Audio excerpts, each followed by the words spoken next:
Hey everybody, it's Friday, November 11th, 2022. I've never said the date. 11/11. I've never ever told people the date. They never know what day it is, and today they finally do. They don't. That makes the shows more timeless in a way. But we should probably wish everybody here in the United States a happy Veterans Day. Yes. Thank you for your service, and same yes, to including my husband, who is a disabled veteran. Thank you, Michael's husband. Thank you. Michael, how are you? I'm great. Life is good. Perfect. Check. Hashi, how are you? Doing great. Excellent. Check. Well, that's our show this week, everybody. Thank you so much for watching. We actually, just kidding. Hashi, what are we doing today? We're doing something very fun because, actually, I'm going to back up here. Michael, would you do us the honors real quick of telling us a little bit about something that happened this week? Well, let me tell you. Some very exciting stuff happened on Wednesday. For one thing, Real Lens Flares is actually a real product now. It's officially out of technology preview. Real Lens Flares is the most realistic lens flare plugin you can get because it simulates actual light going through a lens. So now, pretty important part of lens a lot of lens flare plugins are like you move the lens flare on the screen, and it's just moving simple shapes around is really all it's actually doing. But real lens flares, like the shapes change shape when they move because they're actually how a real lens flares does, reflecting and refracting through the lens elements. Anyway, it's really super cool. But now there's diffraction and schmutz, so like dirt on your lens. So it's like been a bajillion new presets, so you can like get yourself started on something gorgeous like immediately. It's fantastic if you want the most realistic lens flares. Gonna need to make a schmutz drop, I think. We do need a schmutz drop. People were schmutzing like crazy on the live stream when it was announced. Like schmutz was the word of the chat for like a good half hour. Then also Trapcode Particular, one of my most used tools, not only in my personal life but also in my work life, has got some lovely updates, long requested updates on the gradient editor. So now you got a bajillion presets, which you can, before there's just hard-coded like few of them. Now there's a whole bunch, and it's an infinite, theoretically, number you could have. You can save and share presets. And also you can distribute your gradient knots, and you can have your gradient knots just be hard stops. No interpolation between the colors. Because if you wanted like, I want particles to use these three colors only, just these three colors, you would have to be like make a bunch of knots, scooch them right up against each other, and you'd have a few particles that were like halfway between the colors because you couldn't get them right up next to each other. Now you just say, I want this to be a hard stop, and there's just the colors you want, and it's fantastic. You can have some knots be hard stops and some be interpolated. Like you have like tons of control now, which is great, especially with form in particular being the same tool now.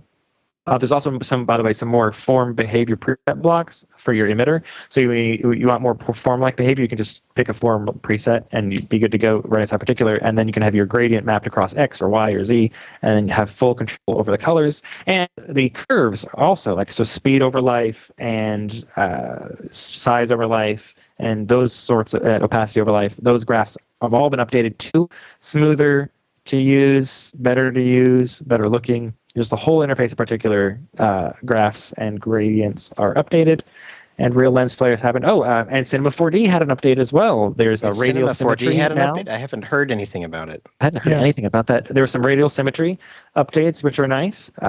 Especially if you're modeling tires or wheels or really anything with radial symmetry. It's because the last release they got regular symmetry. Now the update, now there's regular symmetry. It's some people and most other DCCs are quite jealous because it's a fantastic implementation of symmetry. Now radially as well. Also, you get parametric point selections on splines now, so you can just use fields to control. I think there was like one other feature that people were excited about, but I can't remember what. Oh, redshift camera. Yeah, the redshift camera is now in. Lots more control over your redshift cameras. I think there was something else, though. You guys are adorable. Something. We are. It's amazing. Well, we are obviously talking about a little thing that we like to call fire. Fire. I really, there we go. Now there was we're a drop talking. for it somewhere. So yes, everybody in the Maxon Sphere world is aware that, Maxon or Cinema 4D 2023.1 came out. And one of the coolest things that I have ever had access to is the new system called PYRO in Cinema 4D. And if you saw the trailer or the little teaser for this episode, or if you've seen any of Maxon's social posts of late, you know that this is a crazy powerful tool. And so we thought that we would do what we always do when we get crazy powerful tools, what would you say that is, Seth? Ruin them, use them wrong. Is there like how would we professionally say that? Like if we needed to put on a resume, we run public interactive user sessions to flex the sessions. Are you spelling something? I'm actually lost. No. You're teeing me up for something, and I'm letting you down. I just want to be able to put on my resume, how nicely I represent these products with my extensive knowledge. Basically, you're like a kid who gets a new toy on his birthday and runs out and starts playing with it until he breaks it. Hey, did you read the thing? I don't need to. What we do. Yeah, who reads the thing? I didn't read I broke the fire manuals. Truck. Don't need manuals. Let's just make fire on things. Speaking of which, let's make fire on things. Hey, we should make fire on things. I think we should. Hey, Seth, if you want to show my screen, I can show you a little bit what the fuss is all about. Do it. So, hey, it's us. The fuss is all about. So here's what the fuss is all about. This is Hashi, we're just seeing Skype. Oh, we're seeing Skype. Why is that being? Skype. There's lots of my face happening right now. Okay, hold on. That's on me. That's on me, folks. Are you sure? Yeah, I'm pretty sure that at some point I started sharing the wrong there we go. screen. There we go. Hey, look at this. That should be better. That's okay. Much better. We're back. So this is a lovely program called Cinema 4D. I've got a little sphere here. It's not even baked, just a sphere as it comes in. I did change it to a hexahedron because I like hexahedrons. And I've got a background object that's solid black, just, for a better view. But that's really all I've done. And this is something that anyone could do pretty easily. But what I want to demonstrate now is a new tag we have in Cinema 4D called the PYRO tag. I will just go over to my sphere here, right-click, say Simulation Tags, and go to PYRO. And now you'll see the little PYRO badge has appeared here, and a new object has appeared called PYRO right here. And really what this isn't an object. This is basically access to a new simulation system that we have that is also available in the project settings. If you go to the project settings, under simulation, one of the whole bodies of simulation is called PYRO. And this is the exact same settings you will see if you click on this handy dandy shortcut right here to see what PYRO settings are. Now, obviously, any simulation will take a lot of crazy setup, but I want to show you that this one, I put that tag on there and then I press play. And look at that. It's so cool. It works just so immediately. Immediately. Right away, cool fire. Cool fire. Cool fire. Cool fire. Just grab it. Grab the sphere and move it around, huh? Fire. I mean, look, you just grab it and move it, and it just, look, it's so good. I am not a Cinema 4D expert by any stretch, and I have hours of recorded demonstrations of me not being a Cinema 4D expert of any sorts. But I have made fire. I don't have it as a drop. I meant to have it as a drop, but that should be a drop. If you take your shirt off, we can just recreate it. All right. It wouldn't be the first time I'd got. You literally froze. You're back. Did I freeze? Perfect. So what do you say? Let's see. Everything looks a little slow. What have I done? Is that me or is that you? Let me see if it's me or if it's you. Michael, move around. La la la la. Yeah, we're not frozen. Oh, I maxed out my my Maxon out. Being too ambitious. With the waving around. So what you need to do is close Cinema 4D and then close Chrome, especially. Chrome eats up VRAM for no reason. It's Pixar with the defaults. That's actually the name of our new and I should probably. I don't need After Effects open in the background either. I'm just going to close a couple of things that are are eating all of the food on my eating all the food. But as you all saw, if you go update your Cinema 4D right now, you can grab any object and throw the PYRO tag on them, and immediately see results that cool. And I just love that. It makes me so. Like, I'm just happy. I love being able to access things like that. So let's see. I'm going to go ahead and close anything else that's stealing the attention of my lovely GPU, and try to get started up again.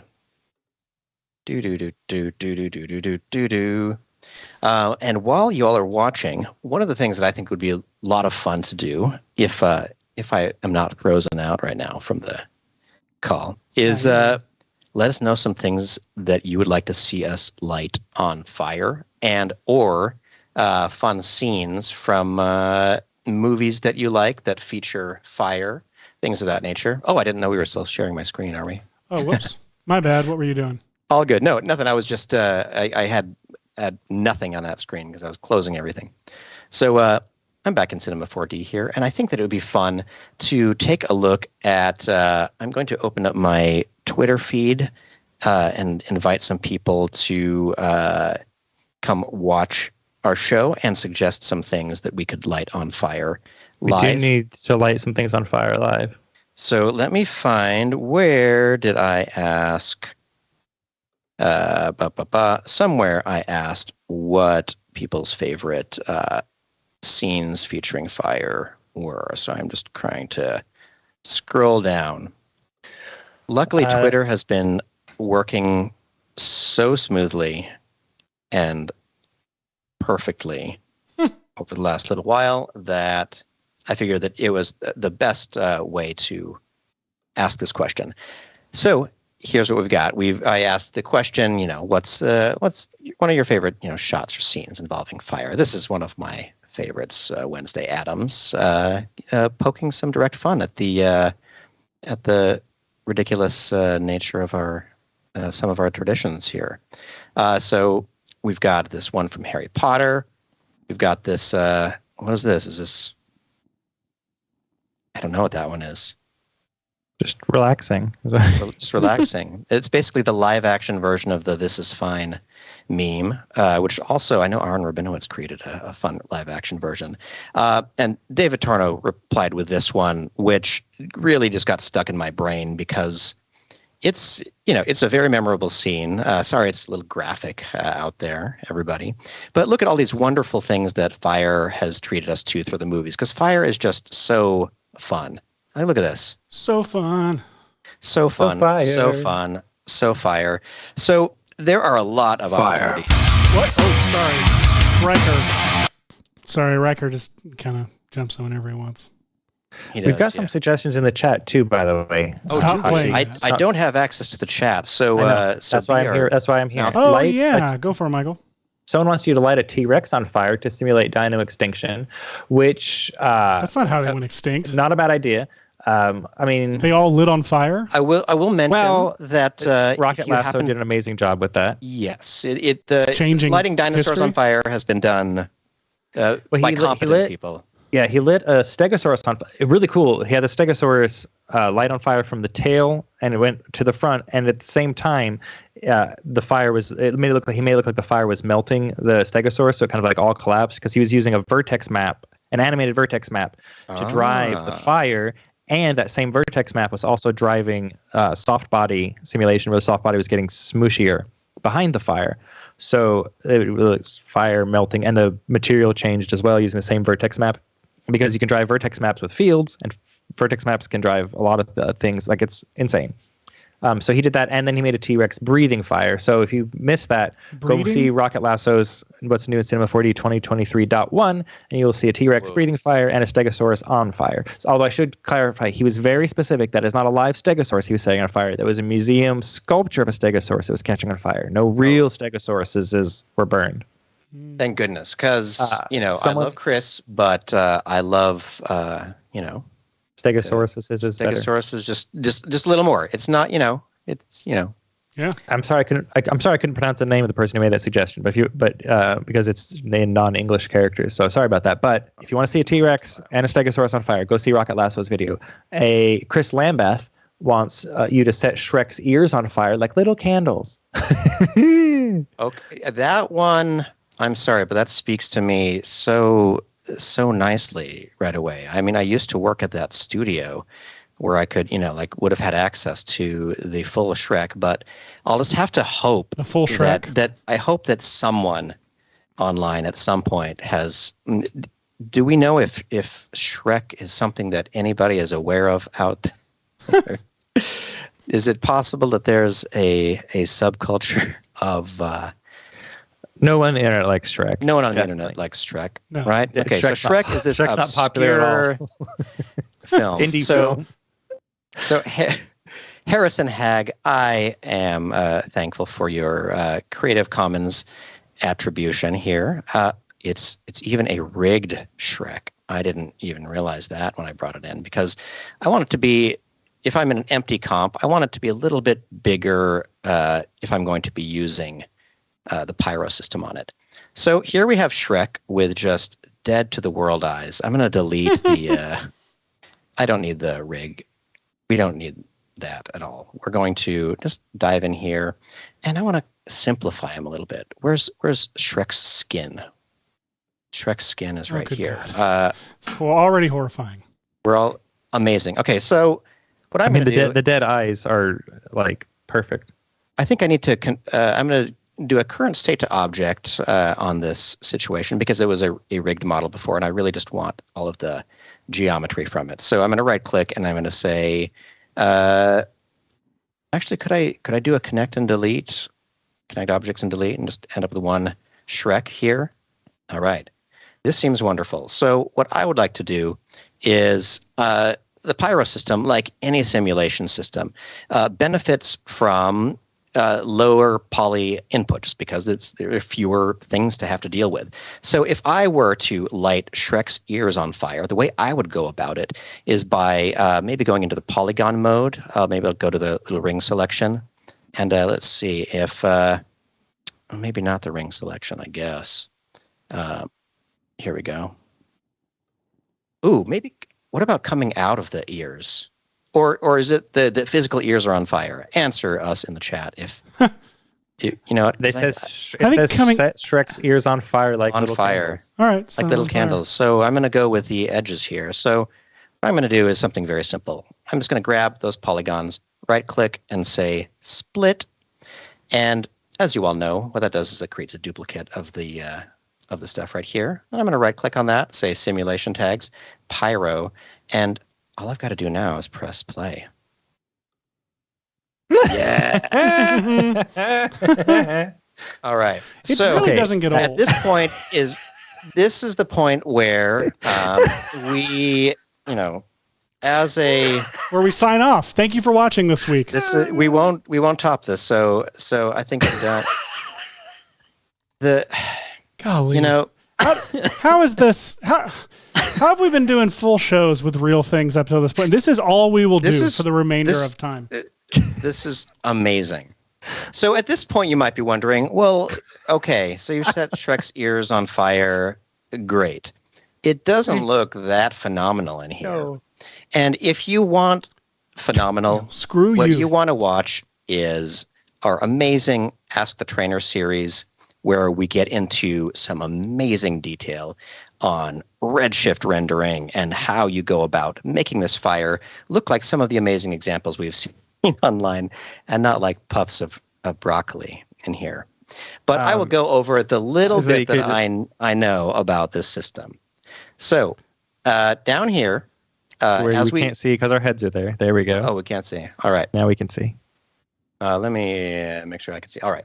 So we have Shrek. There's the body, and we're just going to call this the ears.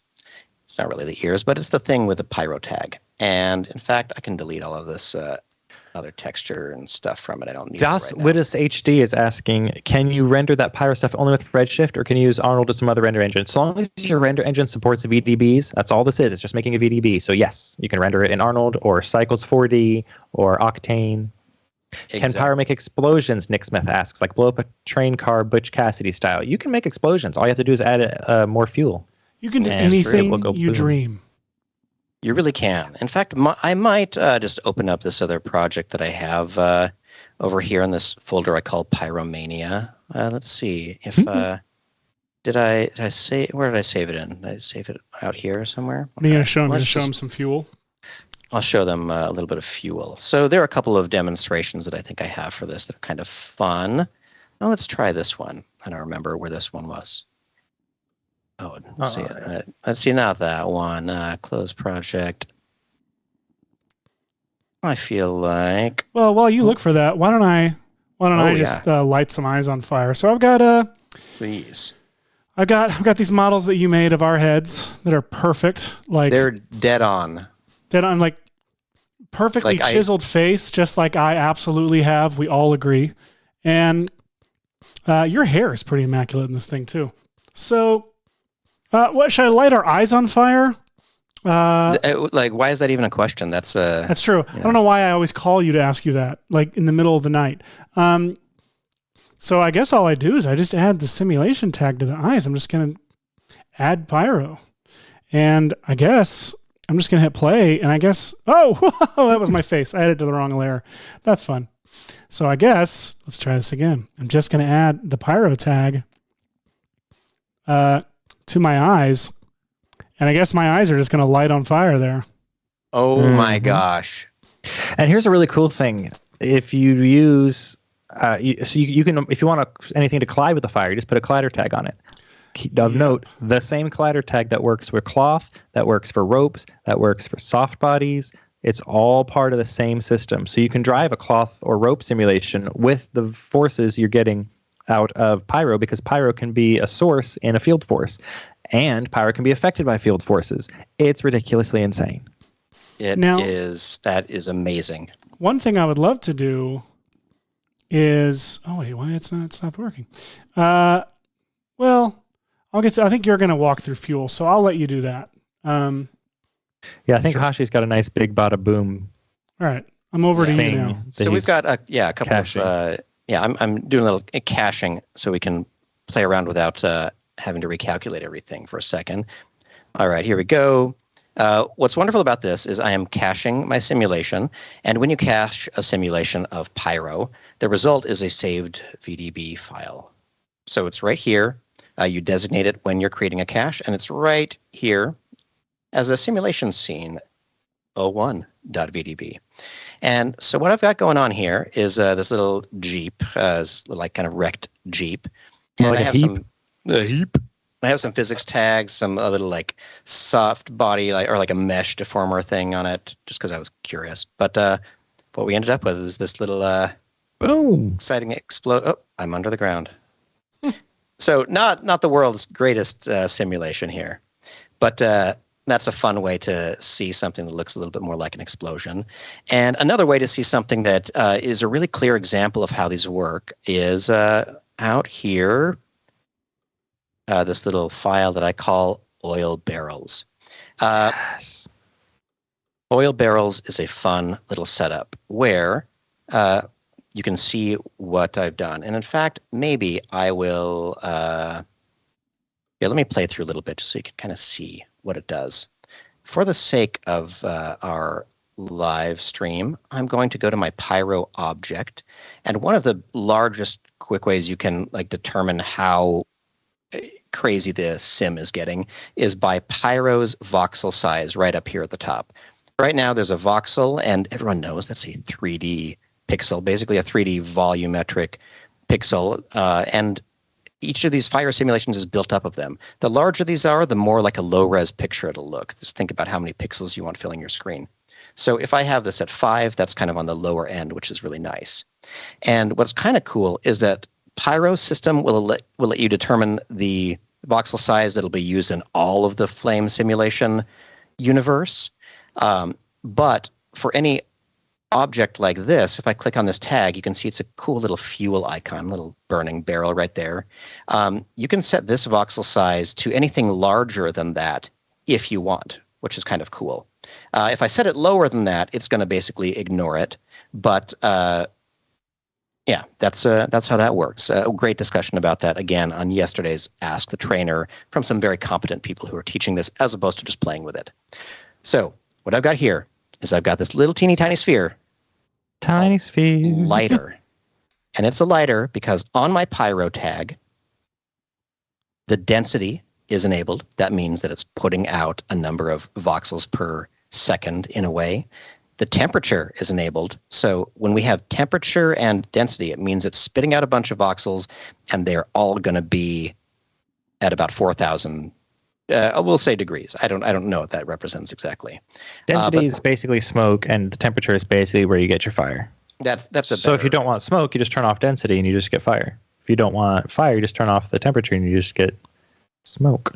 But the smoke won't move up with the temperature without blah blah blah blah blah. Perfect. They work together. So I'm quickly going over to all these fuel tags and unchecking enabled for them. So if I play this, you'll just see the simulation of that little match dropping. So that's the default. It's just a sphere with a bullet tag to just fall down to the floor like that, and that's kind of all it does. But what I would like is I want this oil slick to then catch on fire. So I've put a fuel tag on it here, and I'll enable that.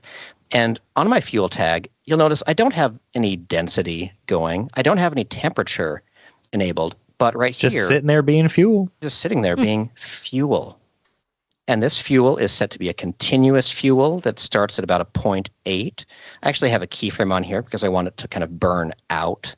And so you have several different ways you can apply the fuel. It can be continuous. It can be a frame range, so it'll cut off at a certain point, or contingent based on, I'm not even sure about that one. I think that's based on the amount of heat around it or something like that. Anyway, I've set this to continuous. And now if I turn that on, you'll notice I still have the barrels turned off, but I'm going to press play. There's a tiny sphere. It drops onto the fuel and whoosh! And look at that. Boom. Fire. And now my fuel catches on fire, and it goes over to these barrels, and look at that. It just starts crawling around them. And you can see that my computer's doing some thinking here, which is great. I can definitely, if I want to, go into my main PYRO setting. I'll skip back to the first frame because with PYRO, you should always skip back to the first frame if you want the simulation to start again. So let's go to PYRO, and I'll just tell it to have a voxel size of maybe 15 for now. It's going to make everything look a little bit muddier, but it'll be kind of faster for everyone to get what this is doing. And I would like to point out that you notice Hashi didn't have to set up a domain. There are some fire sims out there we have to say, I want the fire sim to happen inside this box, and it's got a certain number of voxels in it. This is a sparse domain, meaning it puts the voxels only where you need it, on the skin. but throughout anywhere in the scene. So if you've got a little rocket going like this, you don't have to make a big box that fits the path of the rocket. It just makes its own little voxels wherever it needs it for the whole path of the rocket. So you can make a rocket doing a little helix spiral, and you just get a helix spiral of voxels. So it doesn't have to compute this huge space. It just has to compute right where the action is happening, as Hashi is demonstrating here with this visualization. Tree. Yeah, you can go to the PYRO, the main object right here, or like I said, to the settings, simulation, PYRO. It's the exact same settings right there. Just think of this as a shortcut because you know you're going to be accessing it often. So in here, if you scroll down to the bottom, you have a checkbox for drawing the PYRO itself, drawing a bounding box that shows you how big your overall volume is, and you can even draw the tree structure. And you can see that it's color-coded to kind of show where, where the most activity is, which is pretty cool. So yeah, basically you've got voxels that are active, stuff happening in them, and ones that are idle, expecting that action will show up shortly, or action has just recently left, and it's just saying, hey, I'm still calculating this in case something happens here. And you can specify how much buffer that it gives you too. If you have a very slow moving fire sim, you can make that buffer smaller. Like if the fire is not moving quickly through your scene, I mean like the distance. So you can make the buffer smaller so it's not trying to, it calculates less. There's a lot of things you can do. There's so much tweaking you can do on this. Like I don't want to get too in the weeds. Yeah, just like every particle system, there are many, many things that you can tweak to play with the quality of this. I'm turning it back down to 5 for a second. And some of these voxels are pretty apparent. You can see it it comes across as pixelation of these. But what's really cool about this is that you can throw the quality up more. You can play with it at kind of lower. And like, I've never been able to move around a volume like this before in my life. I've been too scared to you legitimately engage with any of the volumetric plugins for cinema or to jump outside to Houdini or anything like that. But I love this. I can see this right here. It's beautiful. And also, while I have the Pyro tag selected, something that you all might be interested in is down under the draw settings, you can also, instead of just the shaded version, you can render out some different maps, like a temperature map or the fuel. Look at this. Here's a map of where the fuel is most active. And you see that fractal pattern in here. That's because within each Pyro tag, you can determine the 3D fractal noise field of where the fire is propagated effectively. I'm simplifying a bit, but this is a fractal pattern that comes from the oil slicks Pyro tag. When I scroll down here to noise strength is set to 2, noise scale 25, and frequency like that. So depending on the type of object you have, you can make your noise sort of match the type of surface you have. And honestly, mine actually shouldn't have really any noise, which would be kind of neat. But for me to see that again, I'll keep it in the same display mode, but I'm going to press play from the beginning again. And now I have very smooth, look at that. This is really what Liquid should have been doing to begin with. So as you go through some of these settings, you'll learn more about how each tag can have its own noise system, velocity system, add fuel to the system, temperature to it, and density. And speaking of all that, let's remember to go back to our Pyro tab and to switch it back to the shaded view so we can see this. Seth, can you scooch our faces over a little bit? Nope. Like to the side or something? Of course I like having our faces on there so people can know who's talking. But of course I can. Kind of covering things. Boop. We're over here now. All right. Thank you. So I'm going to turn off Pyro. It's really nice as you can just uncheck it right there. And I'm going to show you that this scene is actually all lies. What I have going on here is I have 3 barrels stacked on top of each other. They all have bullet tags on them. And hidden right here, I have this thing that I've called the barrel pusher. Let me turn it back on. It's just a wacky shape that I have there underground and invisible. And what it does is basically what it's one of the jobs of a pyrotechnician on a set. If you want a cool explosion, we just play along, and this sits here, and at some point this goes shaboom and hits our barrels to go flying through the air. They're not propelled by the fuel in this particular simulation. You could design them to do that, and I am not capable of it. So check this out. So yeah, one more time. It's a very simple trick of this bullet dynamics hitting these barrels up into the air and having them land at a certain time. And I've timed that hit to be about when these barrels would catch on fire. So if I turn the pyro back on, let's stick with 10 for now, and I'll go ahead and press play. So what we get, I guess I could hide the collider, the barrel pusher, just to keep the illusion alive. Oh no, it didn't. At this voxel size, we hit a we hit a threshold. So I guess it's back down to 5. Justin Ledoux from the Red Giant YouTube chat says, I don't know if this is relevant, but I like Black Eyed Peas better after Fergie joined the group. I mean, to be fair, I enjoyed a lot more radio play of the Black Eyed Peas after Fergie was part of the group. It's like that a special sauce, you know. All I have to say is you got to get that boom boom boom boom boom boom. Wait, what are you talking about, Mike? I'm singing a Black Eyed Peas song. That's where it says boom, boom, boom. Song. I'm just joking. All right, so now you all see that for anyone who hasn't heard of this indie band called the Black Eyed Peas. The Black Eyed Peas. I hope they're doing well. So now we have the fire arriving at the barrels and them being bonked up into the air, but that's kind of boring because they're not doing anything. And we want them to be exciting when something happens here. So I have added some pyro fuel tags to them, just like I did to the oil, but with a couple of additional things going on. I'll check these to be enabled one more time. And because these barrels will be moving very quickly, I have told this tag to have 3 substeps because the movement of this object is going to be fast. So I want the fuel to be calculating at a couple of extra substeps for this part of the simulation. If you want, in general, you can also add substeps to the pyro system. You can see that there are 2 in here, but this is more for if you want your fire to make it around more detailed objects by having more substeps, just like any physics sim. But if you know that something in your scene, like the car crashing through the scene, is moving really fast, add substeps to its tag right here.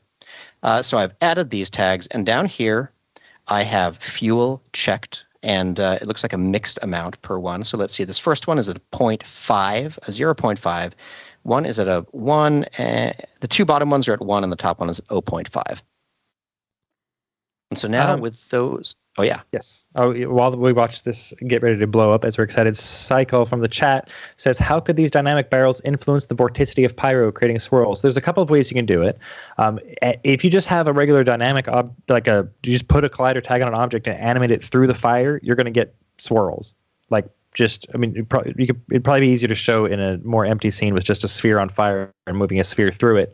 But yeah, if you have fire and you move a collider through it, you're going to get lovely swirls. So you could do that. You could also set them to have some pressure and other stuff in them to affect the color or the movement of the fire. You can also have them affecting field forces to do whatever you want with the fire. You can put a field force. Yes. You can put a field force to move the fire around. So yeah, there's a few different ways that you could do that. Absolutely. So we kind of get it now. We've got these new tags. They have these 3 properties of density, which, like Michael said, is like smoke, temperature, which the higher it is, the hotter it looks, the more, from smoke to red to orange to yellow it goes. And fuel is basically how much extra burn is being added to those things. So a really cool system. And I think that at this point we've got to jump over to our Fire for All fest of doing what the fans want, like Shrek ears on fire, which I hope I saved. If I did, oh, good. One really cool thing that I didn't know you could do until I saw Rocket Lasso's video was you can make objects that don't inject fuel, that don't inject density, that don't inject temperature, but they do inject color. So you can have smoke passing through an object and changing from smoke, like normal smoky color, to a purple or a pink or a green or whatever color. And he made a video of a nice waterfall of smoke coming down and running past a bunch of different cylinders, and then the smoke becomes a rainbow of color moving. I saw that. So cool. It's so cool. It's so cool. So I love, this was an inspired suggestion, everyone. It's an excellent suggestion. If I could truly trust the Creative Commons attribution that this is a completely unlicensed and editorial free model, I would give this away to you all, so you could have your very own Shrek doll that you can. Oh, hey Hashi, light on fire. Grab a sphere and put a collider tag on it and move it through the fire just to demonstrate it. Oh yeah, why not? Let's create a sphere and just the standard simulation collider tag. Look at this. Mm-hmm. And now let me just get to a better camera angle right here and. Shoom. Look at that. Boom. And look at that. Watch the flames curl after that for a second. Move it right through and do that. And then any one of these that you're liking the notion of, as soon as you like it, you click on the pyro tag right here, go to the cache tab, check enabled. You'll be allowed to save this VDB somewhere. And once it's a VDB, you can render it with any renderer that supports VDBs, which is amazing. And also, one way that this can look very beautiful is using Redshift. I am not going to do that because I am very inexperienced with Redshift, but a lot of those questions are answered on yesterday's Ask the Trainer. Oystein Rambler says, can't believe you guys have the self-control to not start making your own Fire reference material live. Well, it is tempting. SwitchMaxFX asks, how does the new PYRO system compare with TFD or Fume? It runs on the GPU. TFD uses CUDA, so it's going to be a little bit faster, but it doesn't work integrated with Cinema 4D. So in the actual long run of making a scene actually work, it might be faster just to use this. Can you run Flaming Shrek through Mixamo? Fraser Woodhouse asks. Yes, you can. There's an example of there's a Mixamo zombie crawling animation on Fire that is on the Maxon website, Maxon.net website about it. Oh, yeah. Can you have bullet dynamics with that? Bullet dynamics can be affected by field forces, and the Fire can affect the field forces. So yes, you can make it interact with the older bullet dynamics. I would be unsurprised to see bullet dynamics mosey away as the new unified simulation system comes into place. But currently, you still, even though it's not fully integrated, you can drive it with field forces, and you can have them be colliders in the scene. So you can still make them work together. Vector66 says, I do love how it's all in one system and easy to implement. Yeah, me too. It's fantastic. It's crazy. Me too. Cool. John Corbett, how do I get PYRO to flow around other objects? For example, flaming eyes whose smoke flows around the skull they're in rather than through it. We just did it. We just put a collider tag on the thing. That's all you have to do. So watch this. I'll delete the collider tag and we'll play this. Okay, so neat. It's there. It collides with it, or not collides, but it is intersected by it, which is kind of cool. So if you wanted to, have fire and something going through it, it's like it is like a volume, but it's not interacting with them at all until I right-click on it and say Simulation Tag Collider. As soon as I do, the fire starts moving around it. It's beautiful. It's just as simple as that, guys. Girls and everyone. It just works. Before you ask, check this out. Look, I can make this sphere larger. Actually, not that big. I want to make it about this. Let's see. Let's go to frame 0 because it's always important to do that for a simulation. Let's put this ball around Shrek's head. Yes, let's please do that. Like a little astronaut helmet, something like this. And now, this is. I'm so sorry to have destroyed the sanctity of Shrek's dignity online. I'm going to go to the sphere and turn it off in the display port. So we can't see it anymore, but it still has a collider tag on it. And right here for the colliders, for the collider side is colliding on the front, but I can change that to back or both. So both sides of the sphere, meaning the outside and the inside, are colliders. And if I did that, watch what might happen. Oh no, Shrek, your ears are on fire inside your space helmet. Pretty amazing, right? And I know what you're thinking next. You're like, well, I expected something different. Well, maybe if we went to the PYRO system here, one of the other lovely things under here, one interesting property that is worth playing with is the density per fuel. If you're starting out a new project, setting that to a low number like 1 is a great way to not overwhelm your computer right off the bat. But what I'm interested in actually right now is the dissipation. The default settings are at 7%, and I love them. They look really cool. But I think it could be kind of fun if they didn't dissipate so much, especially for comedy purposes. I'm going to press play with dissipation turned to 0. And now what happens is the smoke starts to build up in Shrek's helmet, which is really cool. And if I wanted to, we could dial up the amount of vorticity and turbulence within the simulation just so we could get something a little scarier. And maybe even let's turn the temperature dissipation down as well. And let's start that from the beginning again and see what we get. Now we got the helmet filling up with some gas, which is great. Look at that. It's so fun. It's so fun. You could write your significant other's name in a, and light it on fire from the inside. It would be very cool. My heart burns for you kind of thing. Exactly. Not I want to light you on fire. Not I want to light you on fire. Though multi-purpose, really, I'm not here to... No, these tools are for you to use. How you would these tools in virtual space are yours to use. Speaking of setting other things on fire, we're 50 minutes in, and I feel like we've not set enough things on fire yet. Agreed. So, people, let's start setting some things on fire. Someone had mentioned this. Let's see. Hashi, close out your Shrek scene, by the way. The fewer scenes you have open, the better. Let's see. Pyromania. What's today? 3D stuff. Let's grab this jog and circle FBX from Mixamo.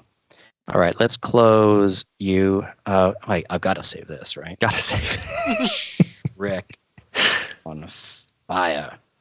Okay, we'll close that. So here I have a very intimidating liquid metal Terminator running in a circle. This is straight from Mixamo, and I just grabbed this from Mixamo because I wanted to apply it to a very low poly model. And that's because I'm trying to demonstrate this live. I'm not trying to set up an amazing production render or anything like that. So, and even for a workflow, I would suggest working with, if you want something interacting with your flame, work with something low poly. Use some of the Z-remesher, use the polygon reduction tool, make copies of your objects and use those to interact with your flames. All of those types of things would be very helpful for making the sim a little bit lighter. So let's grab this character, for example, and I'd like to try something. I'm going to go to polygon mode, and then I'm going to go to modes. Let's see. What am I doing? Tools. I want the paintbrush tool. So I'm just going to take this character, and I'm going to paint a little thing on it. So that's just the brush tool. Let's paint on the head right here. And yeah, that's all I'm going to do. You'll see that that's been stored right here as a little vortex map, which is kind of cool. And then I'll click out of that, and then I'll right-click on my guy right here and add a simulation PYRO tag. I got to click out of the mesh mode, so it'll go back to here. Now what I'm going to do is, so PYRO's been added, default, so I think what's going to happen is the whole body will try to light on fire. Let's save this as a Cinema 4D file, go back to the beginning, and press play. All right, so now we've got a Spike Jonze music video going on here, which is pretty cool. Is that for Bittersweet Symphony? Is that what that one was for? Sure. Knowledge of old songs. Those are all. Jason Murphy says that this animation has really named the Robert Patrick mannerisms. It really has. I mean, you couldn't have captured that intimidating stance, that glare, you know. Actually, you could capture it. If you haven't seen the video of that being captured, I'm just trying amazing. to pull that image up. At least the image of the. Oh, come on. Oh yeah, I'm sure I can find that. It lives in your dreams, in your nightmares for the remainder of time. Here we go. Did you find it? I did. Hang on a second. All right. Stupid thing. John Corbett says, I'm going to lose so many hours playing around with this. Oh, listen, you will. It is it's so much fun. There it is. You will. So it's like a character from Hellraiser. I mean, this is a dedicated actor. I love the commitment here. This is before they had ping pong ball tracking tech. Like, this is old school. They just paint on the person. You know, yeah. I assumed that would also have that scanned section. There's a moment where they have to capture all of the individual expressions as separate wireframes after painting, you know, a grid onto Robert Patrick's face and having him contort and hold these like faces for an incredibly long time. It's amazing. Francisco Garcia Nava says Wax, Southern California by Spike Jonze, by the way. Thank you. Yes. I knew. Oh. Okay. Hey, look, it's got a transparency. I can just make this a little what icon on our. It could become part of the show. See if I can drag it straight in. Oh, please. Out of context, people not knowing what this is it looks like a very specific genre of something. this is quite amazing. You never know what you're going to encounter here. So, Seth, if you want to head back to me for a second while you prepare our assets, what I'm going to do is I'm going to go into the PYRO system. I'm going to actually, you know what I'll do is I'll press Control D, go to my simulation tab, and for the scene, I'm going to change the scene scale. So that is right here. Oh, and they're grayed out because I opened a Mixamo file, and likely if I go up here to takes, I can uncheck the lock overrides button. It's just a thing about when you import something that has all of these other properties. It tries to keep everything locked up. So back to my project settings. I'm going to go to the scene scale, and this fire was clearly to. Sorry. He's moving. He's moving a scantily clad Robert Patrick around the screen. Welcome to the show, Robert. Please welcome Robert Patrick to the show. Oh, he's not here. So here under simulation scene scale, if I turn the scale of the scene up, I'll try like 290. That's a pretty simple way to see what would happen if I played back now. And isn't it, though? I thought it would be. Is the voxel size and scene scale? Or is my scene scale just so small right now? My scene scale feels very small, so I don't like that. Anyway, I'm going to go down to the PYRO tag that's on the animated object. If you put a default, like a little person model in your scene from the thing, that'll show you the scene scale. Is that a little person model? That's weird. So right under where the cube is. Yeah, so we'll go to the PYRO tag real quick, and then under density, you can see that there's a way to scroll down and add a density map. And I'm going to grab that vertex tag and drag it into there because you are my density. I'm going to also do the same for temperature, which is enabled right here. So the temperature map will mean a lot of heat is coming off of the head right there. And for velocity, I'm going to keep it set to movement, which is cool. We'll save that out. And we'll press play again. And now, what's gone on? Something is not doing what I expected it to do. Why is that? The vertex map. Oh, temperature map. Oh, I dragged the PYRO tag to the temperature map. I set it on fire wherever it was on fire. And now you'll see that the fire is appearing around his head, and that's not good. And the reason for that is because if you click on the PYRO tag, right under the tag properties, it is setting fire to the surface, like a surface emitter. But it also guesses but it starts with a default thickness of 10 centimeters.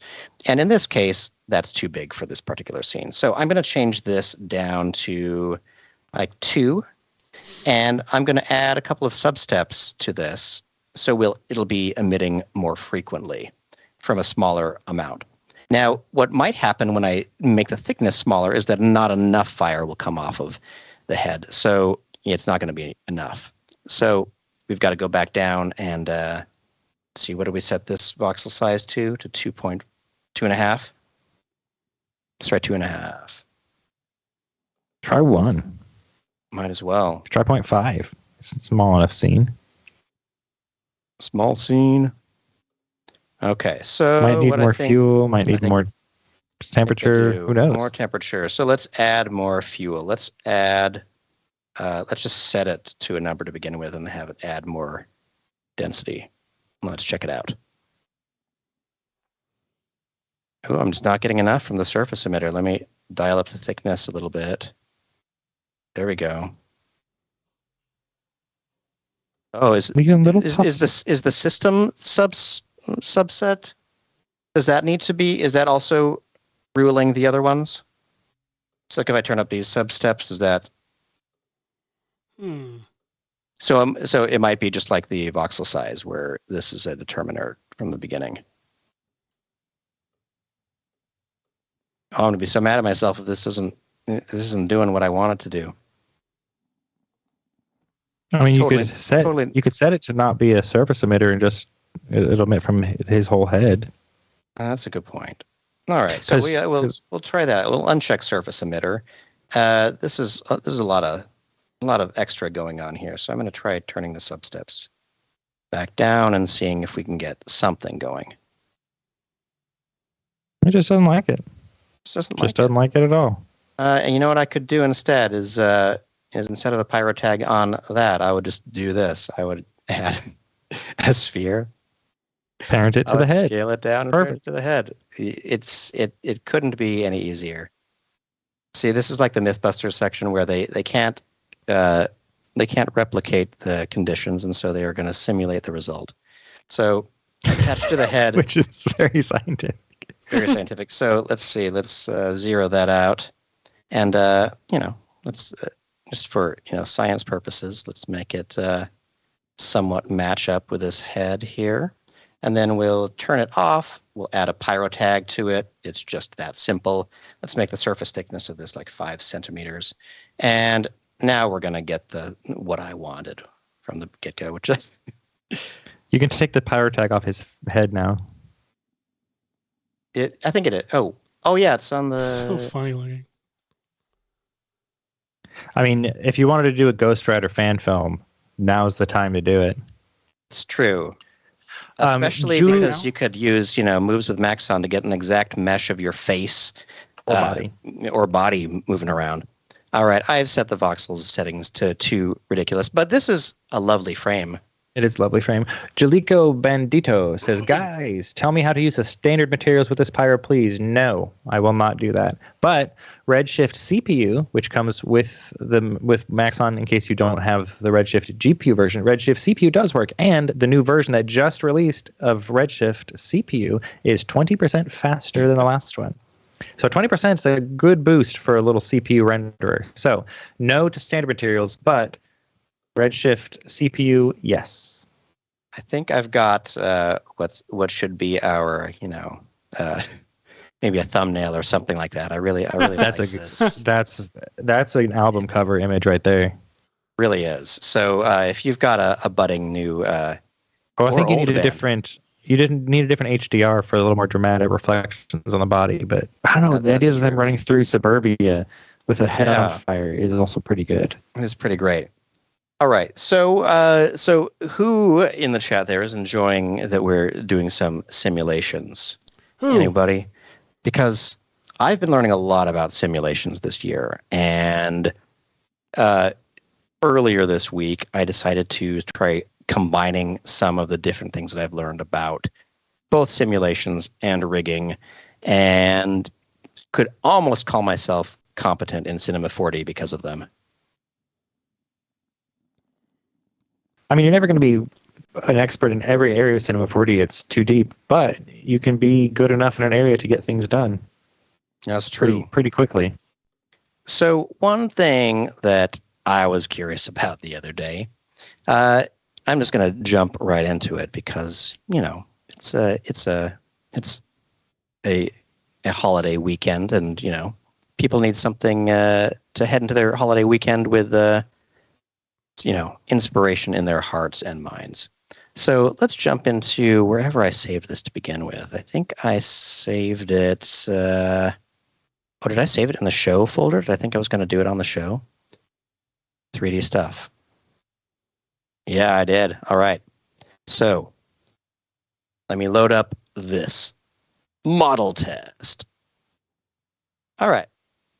What have we here? This is pretty fascinating. What we have here, everybody, is actually not that scary. It's just a person. So I downloaded from using the Sketchfab importer tool. This like low poly, it feels like a Meta Creations like era character. It's a simple rig, and I also downloaded a simple skeleton. And there's a skeleton in the asset browser for those of you folks who want to quickly skeleton something. I think there might even be a rigged skeleton. I love quickly skeletoning. There is. You mean quickly bone something? Is that what you're trying to say? That's exactly what I wasn't trying to say. Exactly. And so we've got this lovely setup where I have a. I don't know if you can tell. skeleton. I'm not doing anything on the show this week, so I'm just here for the comments. Go. Sorry, continue boning. My. Seth, you could the chat wants someone to set a turkey on fire for American Thanksgiving, which is coming up later. Even the Canadian Thanksgiving, as Hashi is well aware, it was last month. I'm actually working on something. I'm letting Hashi walk through this because this is going to be badass. But if I get any results, I'll show it at the end of the show. But I'm paying attention and I'm doing something else. All right. So those are two different things. Sorry. Continue. Sorry. No, I love it. So what I needed to do with the skeleton is it wasn't in quite the same pose, and so I kind of isolated the rig and took the skeleton and tried to just align it as best I could. There's clearly some not quite lined up or whatever, but I think let me see. I think I got a little further than this, which was maybe model test 2. Let's try that one out. All right, there. I've tried to straighten out the bones and stuff like that. So they're all kind of inside the skeleton is hidden within this other model. And what's kind of cool is that since I had the old rig, all I needed to do was shift select this whole rig here, select the pieces of the skeleton here, and then go to character bind. And once I did that, it means that now my rig in here, let me just to visualize this better, I'll select these 4 objects and check X-ray right there. So now you can see the X-ray of where the skeleton is on the inside. But now they're both bound to this same skeleton model, which is really great. So if I move the spine or whatever around, they are rigged together, which is pretty cool.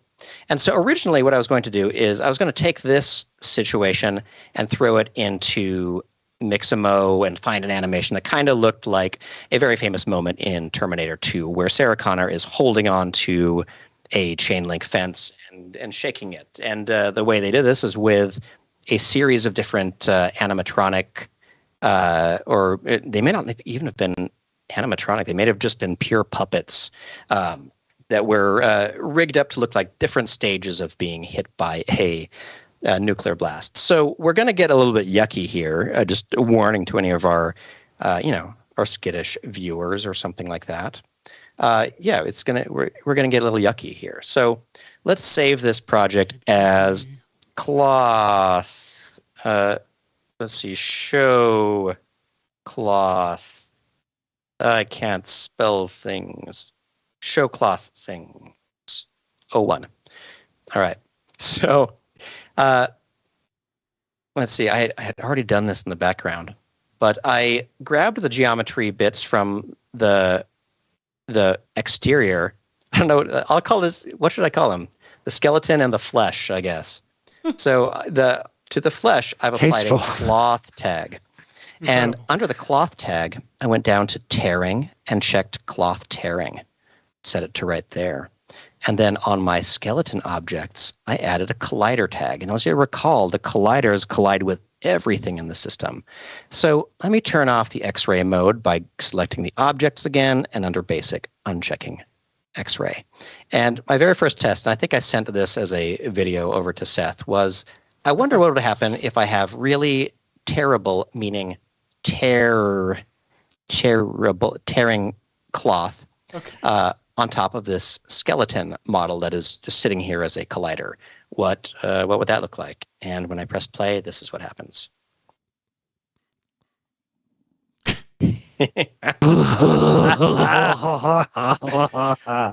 Oh, it's just so visceral. What's happening here? Someone is going to have nightmares from this show. We're designed. I warned you. We are designed to fear, to be aware of our own mortality the older we get. And so I saw this result and thought, wow, that is fascinating. And this also feels promising because I have a feeling that it can be combined with something really cool. So Jason Murphy says, my parents were killed by a nuclear blast detonated by a rogue sentient computer, so this is tough for me to watch. That's dark.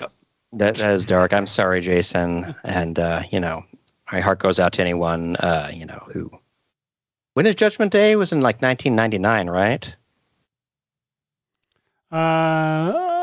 So get passed during our lifetimes. Just say it's the wrong answer, and the chat will correct us shortly. Oh yeah, it was. It was the same day as Y2K. So I'm going to delete all of these simulation tags for a second because I really just want to add some animation to this first. So let's animate this character, but I don't want to have to like deal with a lot of keyframes and stuff like that. So I am going to need to pose out this character. And it looks like there are keyframes already on the first frame. So I'm going to, for now, turn on auto keyframing and position Sarah here to look like she is grabbing onto a fence. So let's rotate shoulders a little bit forward, something like that. I guess this is the shoulder, the collarbone more. Let's do that. Let's do this. I am a good animator. Considering you worked on Kung Fu Panda. Like I'm sure I've said it on the show, but I remember all the legit animators were really upset when Action Movie Kid was going viral and I was being called an animator because they were like, he's not an animator. He's an After Effects guy. Oh. So I was like, that's cool. That's cool. So yeah, so here's somewhat of a grabbing a fence pose. And here's one of my favorite little tricks. Let's see, I'm going to bend the hands up like they're, kind of braced against the wall or whatever here, or the fence. But then she's got, like she's holding on to a chain link fence. You curl your fingers through it. But look how many joints there are in a hand. There are so many joints. But what's really cool is I could actually select all of these joints right here and then click on the rotate tool, make sure the per object transform is clicked, go to an angle that I can kind of appreciate what's happening here. And then I'm just going to curl all of these down a little bit. Isn't that easier? Look at that. And then, of course, I can fix up the thumb a little bit if I want. But I used to be really afraid of any time I saw something with a whole lot of pieces to animate. And now I'm not afraid at all. Look at that. A great fist. She looks like she's grabbing onto the fence. It's perfect. And let's do the same thing for the other hand. Let's open that up. I know it's very fun to watch animation happen in real time, but I promise this is worth it. So we'll grab down with our fingers here. Let's turn that thumb back a little bit more inward and less creepy there, something like that. Okay, so now we've got Sarah Connor grabbing onto an invisible fence or something like that, but she's animated in the thing. She's shaking the fence like crazy because she's upset. The people are not waking up to the idea that Judgment Day is upon us, and I really don't want to do all that work. That's a lot of work. So I'm going to use some amazing things called inverse kinematic tags. So the way that those work is I'm going to pick a spot, just the hips down here probably. And in fact, I want the legs to stay planted through this. So I am actually just, for simplicity, I'm deleting the legs. The hips are the bottom of Sarah, okay? So this is basically what I'm going to do. The gist is I'm going to animate it. So because I'm simulating the way they made this shot, which was an animatronic puppety thing mounted to the ground so they could blast it with fire. So I want to animate as little of this as possible, but get the idea of a panicked person. So what I'll do is I will, to the hips, let's add under animation tags, we'll add, not animation tags, rigging tags, an IK. Here on the IK, what we're going to do is we are going to add, as the end of it, we're going to scroll all the way down to the head top, maybe. Whoops. Scroll all the way down to head top and drag that into the end here. And so what should happen now is you can't see because it's drawn inside of there, but oops, no, what have I done? Oh, what I want to do is I want to also add a goal for where the head is. And then let's say under dynamics, let's enable them. And let's, under our forces, turn gravity down or maybe even negative. Okay, here we go. Now it's going to start to get interesting. So dynamics are enabled. So I'm going to press play. And so now the whole structure of the spine is rotating by trying to keep the head in place here, fighting against negative gravity, which is kind of cool. In fact, I might change the goal of the IK expression from the head to a new additional goal. Let me make a null object. That's the goal now. Null. I'm going to call this the head target. I promise this is all going to be worth it. How much time we got? We're at 3:15. Okay, I'm going to move this head target way up here.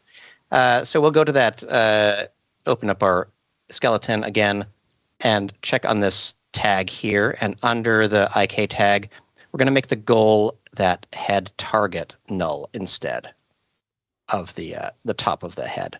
That way, this up here is what is trying to this.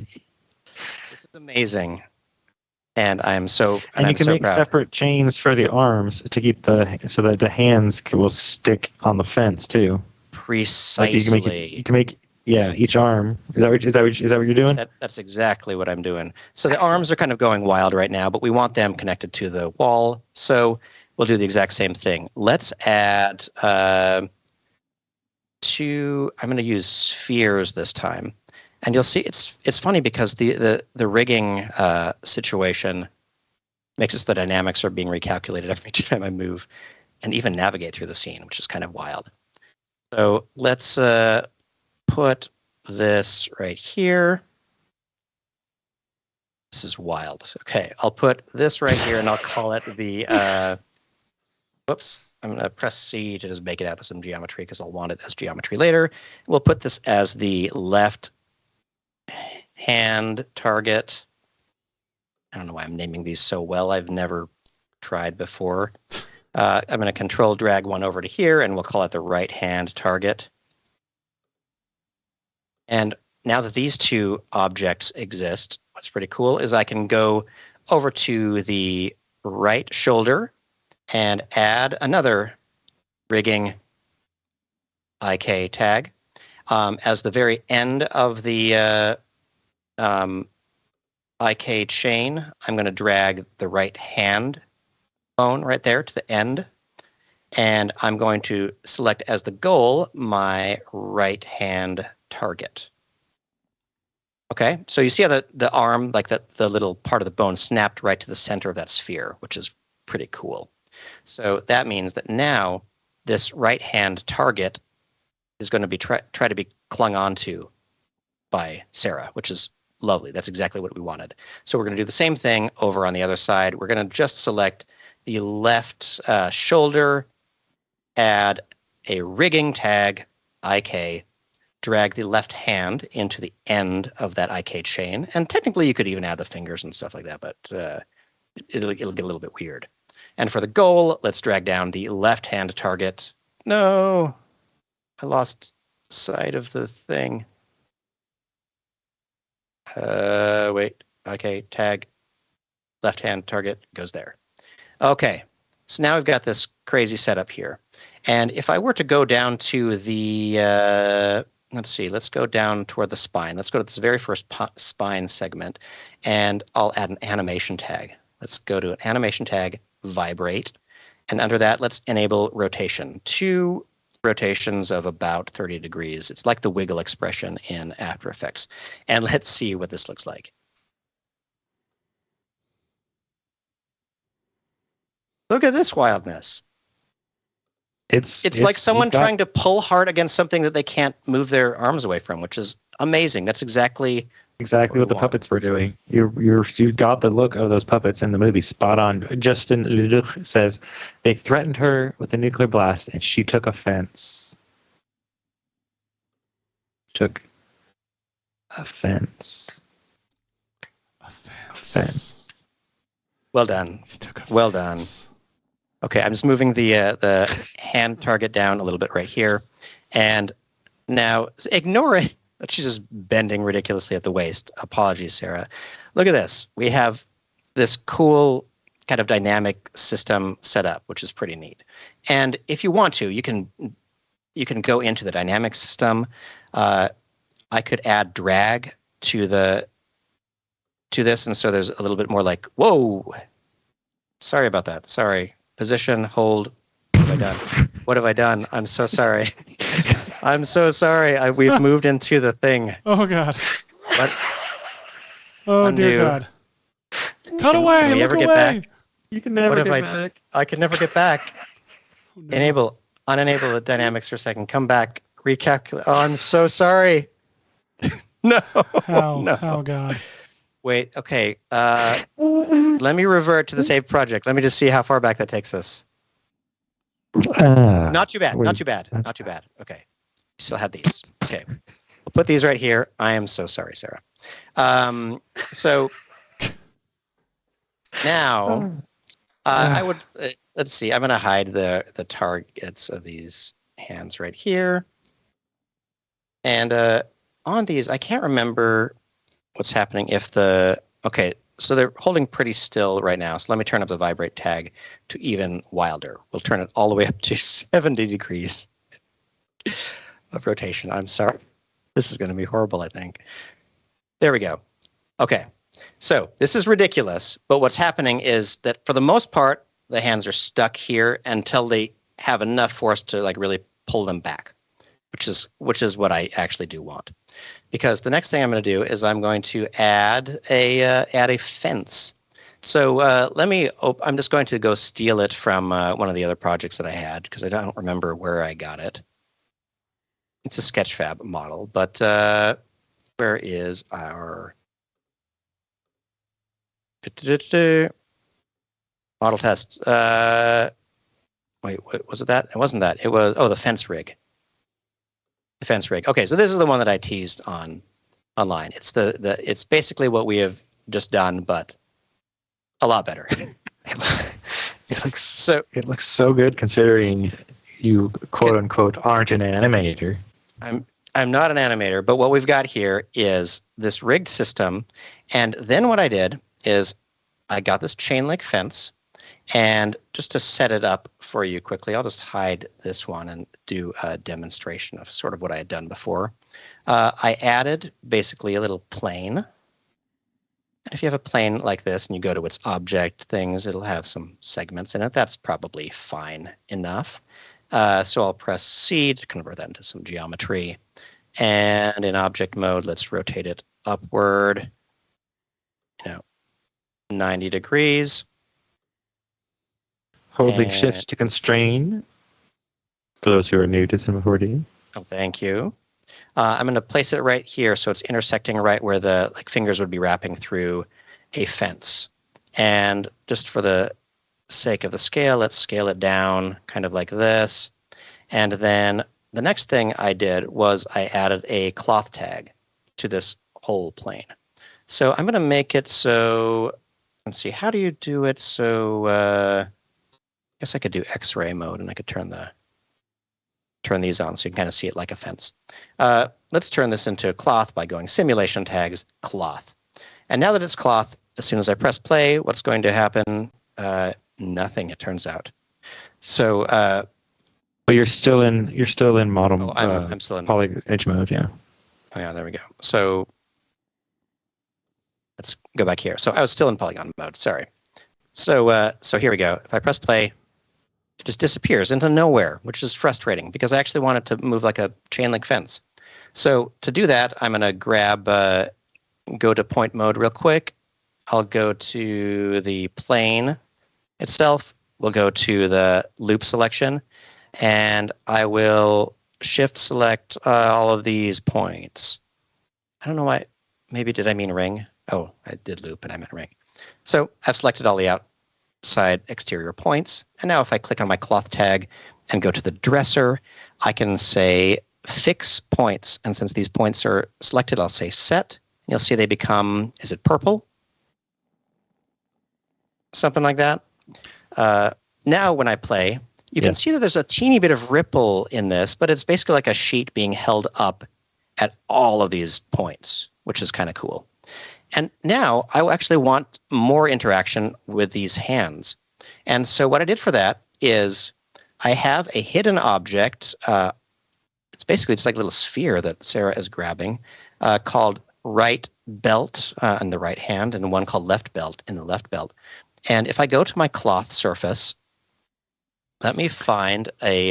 hang on just a second, Hashi. I got another idea for how you might do it. What? So you might just add the collider tag to them and then turn stickiness on. Because they added stickiness in 2023. I forgot about stickiness. Everyone always forgets to account for stickiness. Because that way it doesn't have the touch, and then when she reaches out and hits it, then it'll stick. Rather than having to belt it permanently. This is why Michael is around. Simulation tags, collider objects. Turn the stickiness on. Real quick, just want to check in. Not that anyone needs to know what I'm doing, but I just want to show that this is what's happening over in my court. Someone's using moves by Maxon. I'm bringing this up because I need to know, Michael. How do I? If I scale up this mesh here, I scale it up, and all of a sudden it's like, ah! Right. So I want to scale the whole thing up without that happening. How do I do that? Can you put it all in a null and scale the null? I did that, and watch this. Let me scale that null, and boom, still happens. Is the null scaled up? Yeah. In the scale properties of the null? Yeah, look. Okay. Scaled up. I thought, wait, what? I'm all scaled up. Something's happening. This is better. What? I mean, it was, the big eyes. Your null scale is still at 1. Yeah, why is that? That's weird. Because how do I explain the difference? So there's 2 different ways to make something bigger. You can make the things bigger, or you can make the object's scale property larger. One of them, I don't know how to explain it. One of them is more like modeling step. Yeah. Oh, wait, what the hell? Like you want to make it bigger in all the dimensions. Yeah, but and that worked? Huh? Okay. Now you guys can see. So you can be in object mode or model mode. And just on the Duk says, there's animation mode. You can be in animation mode, object mode, and modeling mode, and they will change how that tool works. But so this works. Right. Whoa, what happened there? Ooh, do it again. What? If I go like this, eyes on fire. Cool. Goes for a little bit, and then suddenly the voxels just freak out. Already, that is phenomenal. That is so cool. Well, you would want to put your fire. You would want to take your fire things out, put them back at the right scale, like put them at scale value 1, and then scale them up the other way, and then put them back into the rig. Is what I would guess. Okay. Yeah, there's some. It's likely that the competing scales are getting confused, and so when something gets, I don't know what I'm talking about, but that makes sense to me. Put them at scale 1 and then put them confusing. Back in. That's gonna end up with a tiny little eyeball. Yeah, make them bigger correctly outside, and then put them back in. Is what I'm saying. Make them bigger correctly outside. Yeah, pull them out of the null. Okay. Make them the size you want them to be, without messing with the scale function. Like just actually make them bigger, then put them back in the rig. So their scale. I don't know. I'm just trying to guess what's going on. PYRO is so new. I don't know what could be making it break. So set them this is to just my 1, first idea. And one of the best things to do if your scene feels very broken is to try to copy some of the assets out to a new file where you're aware of the scale and you're aware that there isn't too much parenting going on and you haven't messed with the physics settings just to get you back to a baseline. That is, but man, I love looking at that. Let's go back to what you were doing. I'll keep messing around with this. So it's your results coming out fantastic. Yeah. I'm really so back in here. I threw the ginormous chain link, the comedic size chain link fence. It's for comedy, really, which it was, I think, a missed opportunity in that moment. This is like Honey, I Shrunk the Terminator is what we're moving into now. It really is. I feel like shrink ray technology combined with the Terminator apocalypse is a missed cinematic opportunity that needs to exist. All right, so now as Michael suggested, I've made the little things in her hand colliders that are sticky, so they're trying to pull on the fence and stuff, which is cool. And that's just with the default cloth settings. So if I went to the cloth properties and on the surface itself, turned the bendiness way down, so 0.1, and maybe the bounciness up a little bit, just so they have a bit of echo, like when you shake a fence. Let's see. So look at this. It's basically made it, the texture is the wrong size, but it adds that jitter to it, which is really delightful. And really what I'm going to do now is I just want to show the one that I had figured out before, because it's the same idea, but what I did was I added a cloth belt to the 2 points of the mesh of the fence connected to these hands. So that's a pretty wobbly looking fence. Let me see if I can turn the stretchiness down. And what's great is I can just play with this interactively right here on the cloth tag. So the bounciness maybe too high also. Bendiness 0. Stretchiness 0. Wait. Let's see. What do you think is going on here that I'm getting such jiggle on this fence now?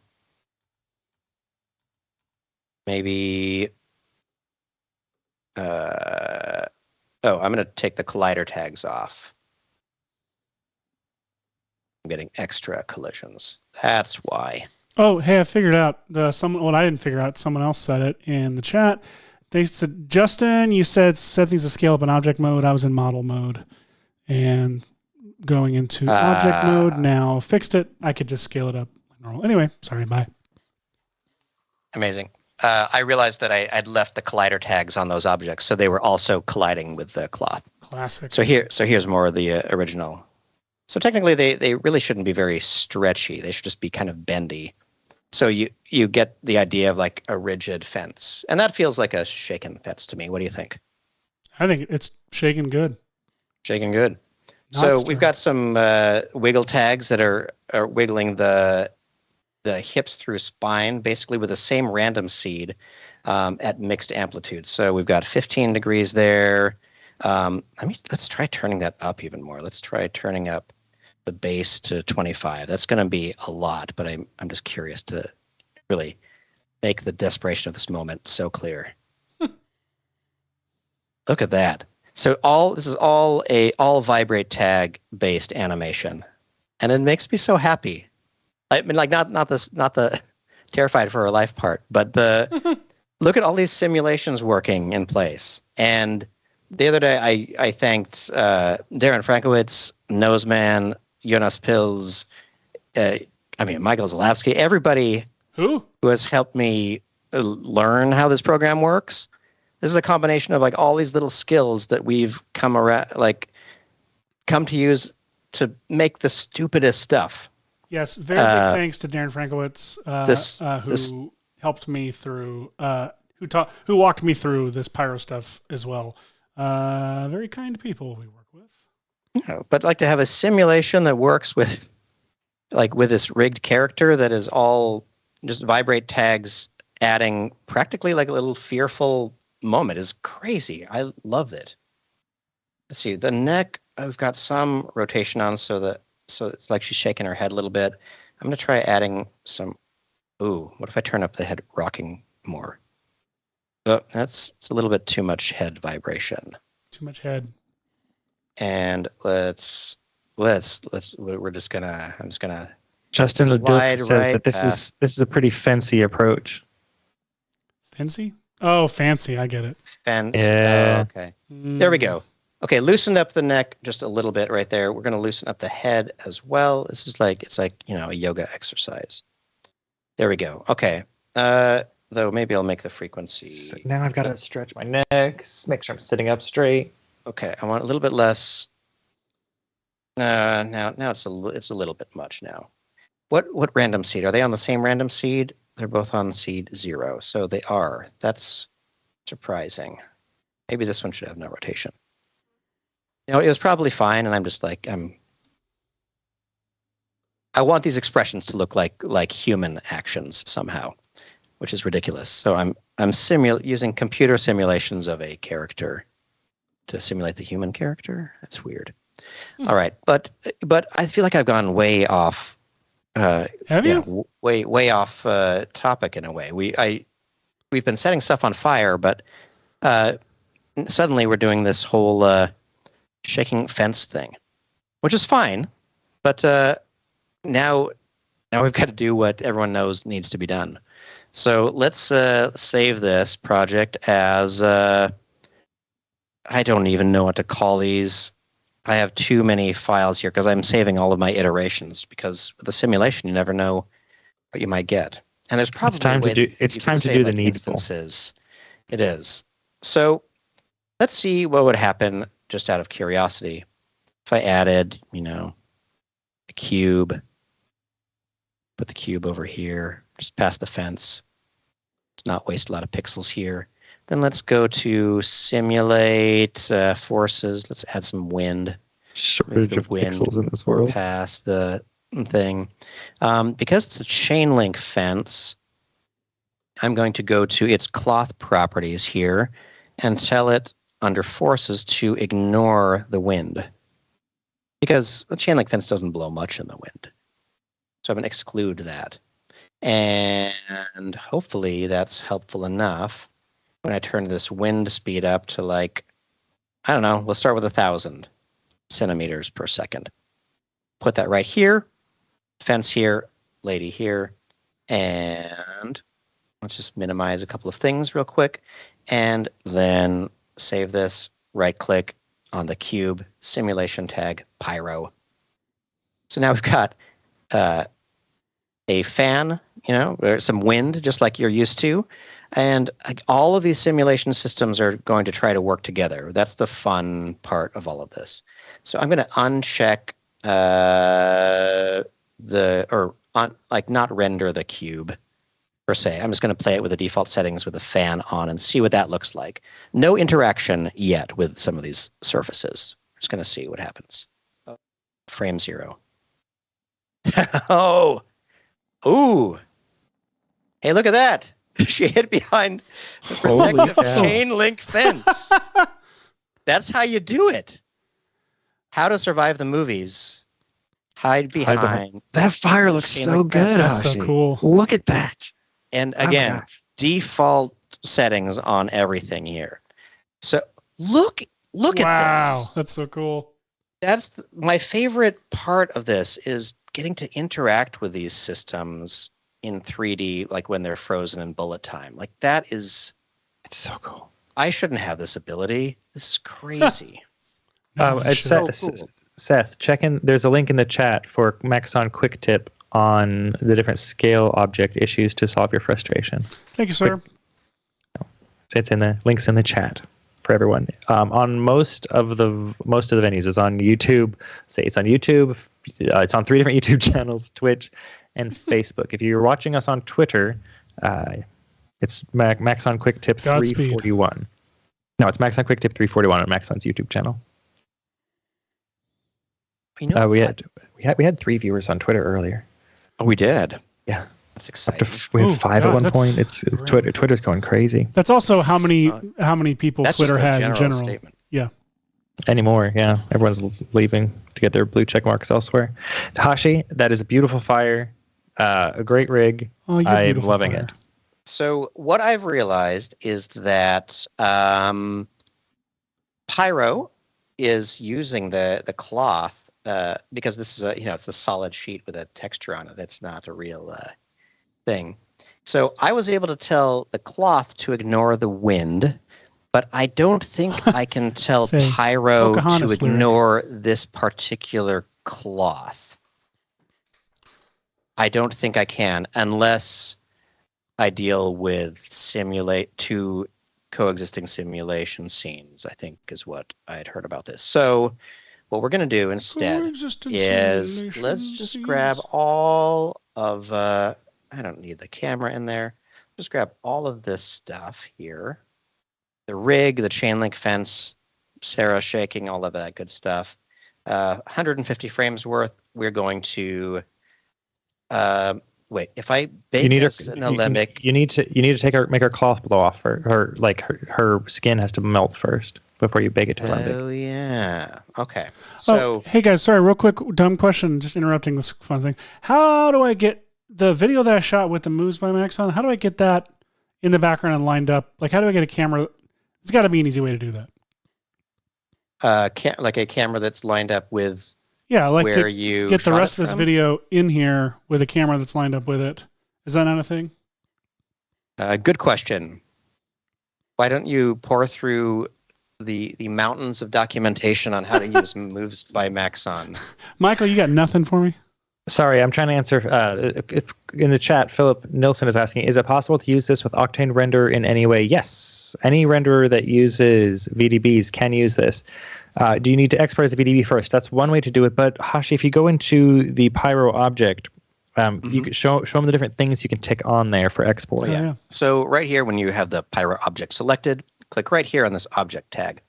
So the object properties is this what you wanted to show?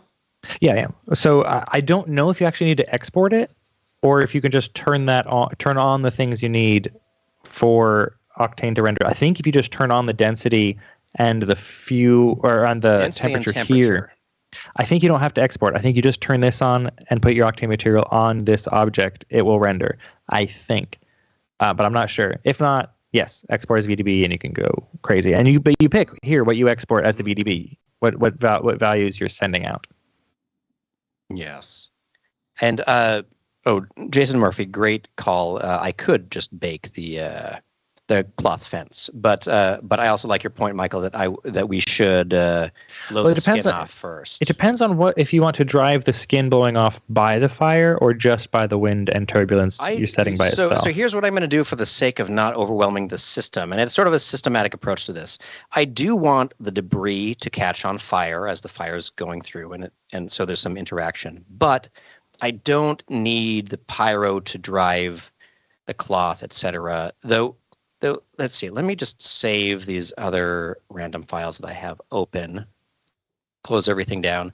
I'm going to start with a brand new scene file, add a little thing, whatever, cube. Then I'll add a plane up here. I'll add a cloth tag to the plane, simulation tags, cloth. And say this cube had a collider on it, right? Collider tag on it. If I press play, boom, amazing. The most wonderful simulation you've ever seen. In fact, I could turn up the number of segments on that cloth. And now look, see, a beautiful, amazing cloth simulation. Now, if this were like a piece of silk or something like that, and there were fire under it, as demonstrated by me going to simulation tags and selecting PYRO like this. Under PYRO's properties, there's an amazing thing right here called the fluid force factor. And I'm going to add not even very much, just a little bit to this. And now on this cloth, since we're on frame 1, let's grab the, let's see, as a plane, we're going to rotate this around 90 degrees like that, so it's hanging straight down. And we'll do the same trick that we did before by, looks like I'll have to press C to bake it as some geometry, select all of the, the top edge of it like that. And then under the cloth tag, I will click on dresser, fix points. So what that basically means with PYRO unchecked, if I press play, this is just a hanging piece of cloth. It's hanging pretty perfectly flat because there's not much going on. You need to switch back into model mode instead of point mode to really see it. Oh, dang it. Okay, so it's a little cloth sim. Cool, right? Well, watch what happens if I turn on PYRO now. That's so cool. Okay. I might have turned the fluid. That might have actually is it fine at 0? I don't remember the default. Put it like at point something. I want it. Whoops. Stop there. PYRO. I want you at. Oops, wrong. PYRO tag. Fluid force 0.01. Now I'll press play. And right. Why are you not showing up, PYRO? Cloth hanging. Let's uncheck it and check it back on. Let's press play. Here we go. So check this out. The vorticity of the cloth, of the fire pushes on the cloth, which is amazing. So this is what Michael was asking, is like, do I want this to be what drives the cloth here? So for example, if this cloth, it has its cloth tag on it, but I could also come into here and under simulation tags, add some PYRO fuel to this. Now the default setting for fuel is like an oil barrel. So as soon as I start playing, this is going to go crazy.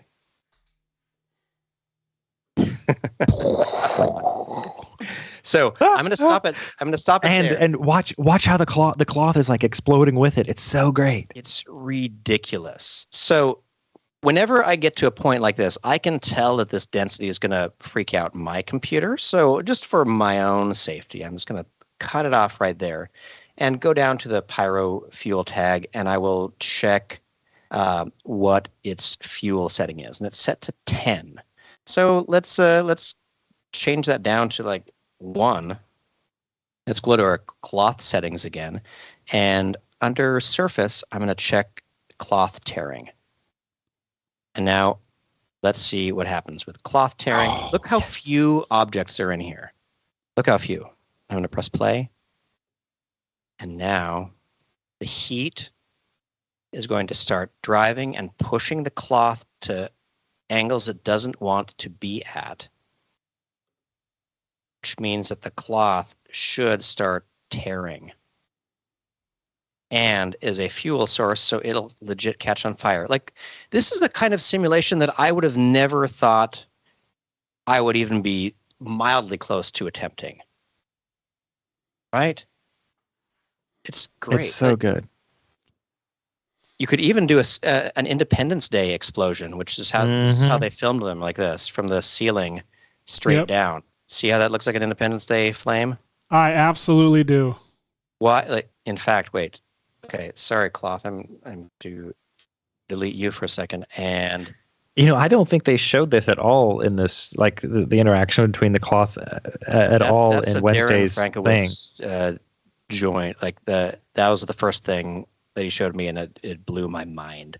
Wait, do you think we have a city in our asset browser? Like a one way to find out. Like that. Yeah, Hashi, you don't have to go to the menu for the asset browser. There's a button right there. What is the button? Is it this one? It's that button right there. If you go to the top left, top left, like right where the asset browser pops out. See that little button? Click it. And click it. There's a button for it. Uh-huh. Just like the materials, it folds out. My life. Why? Of course there's a button for it. Dang it. All right, let's bring in whatever this is. I don't know what it is. It's a city. Okay, cool. This is how Independence Day worked, folks. Let's see. We've got the city. It was built at a 90-degree angle. It was actually built slightly at a. They built it on a hill. Just slightly past like this. And the reason they did that is because they wanted the fire to look a little bit like it was clinging to the ground like gravity. And so by overshooting the angle of the generating thing a little bit, where did the cube go? How big is this city? Is this a huge, really, really big city? Oh, it is a very big city. Well, those models were big too. Let's scale it down. Out Jogging Pictures asks, do you have to render the fire first, or can you export it as an OBJ to send to After Effects? So it's a volume. OBJs don't contain volumes. That said, that sounds like such shade. Like some people contain magnitudes, but OBJs do not contain. OBJs do not. No, OBJs are just points, polygons, like that sort of thing. And this is a volume, so it's got density and temperature and other information, which OBJs just can't hold. So you need a VDB. That said, now there are plugins for After Effects that can render VDBs, but I would render it first. Anyway, it doesn't matter. You can, however, make this an OBJ and send it to After Effects. It'll just be a blobby, more looking like fluid, because there is density and there are things called open VDB meshers. And in Cinema 4D, you have the mesh. There's a volume builder and a volume mesher. You can either put this in the volume builder to fuss with it and then put it in the mesher, or you can put a PYRO object directly into the volume mesher, and you will be able to tweak with settings and get a little splattery, blobby looking thing. Some folks are using it to make icicles, so you can make like fire, kind of pointy fire going, whichever way, and then you make it, you mesh it, and you get like kind of icicle looking things. It's really cool. It's so fun. So all I've done in the background is I took that city, which was actually a bunch of pieces, and did a big connect and delete, because I'm going to put the city, I'm going to give it a flat ground plane below it. I don't know how complicated these objects are. Let me see. That's pretty low poly. I don't mind that. So on the city and on the plane, I'm going to right click and then go to simulation tags and add collider bodies to them. And then I'm just going to dive, let's see, I should add a camera that's over here. So remember, this is a vertical set. So we're looking down at it like this. I'm going to move my cube to just under the rim of it right here.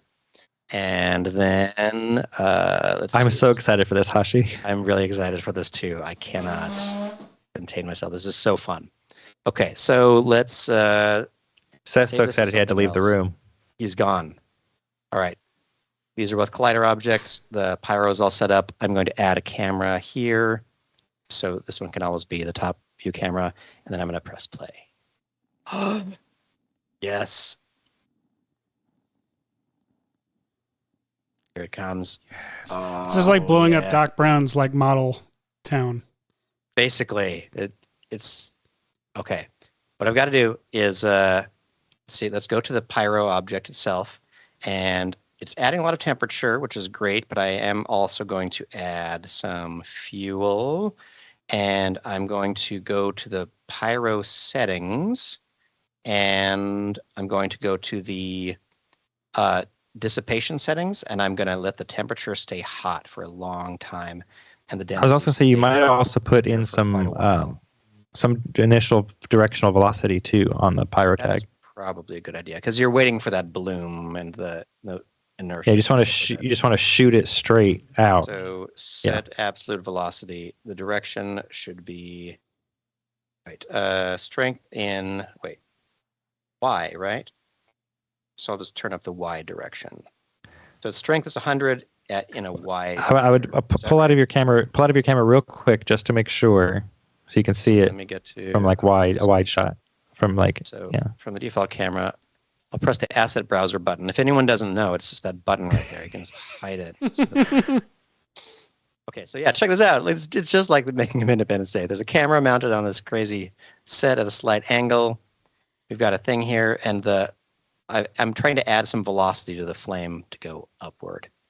So from this perspective, here's what it will look like.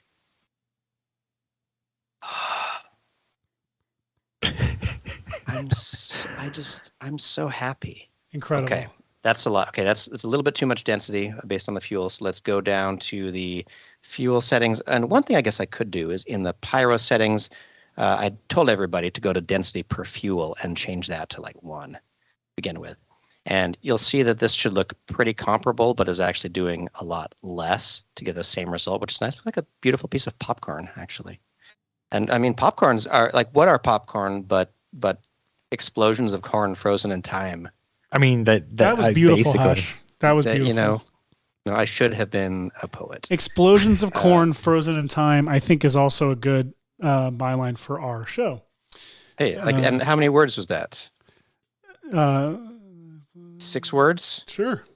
What is the challenge to make a story in? Is it 5 words or is it 6? I don't know. Ignore me. I don't know what anything. I'm talking about. The baby shoes for sale, never worn. No one? Okay, no one's with me. That's cool. Are you singing Christmas shoes? I'm not singing Christmas shoes. It's too bad.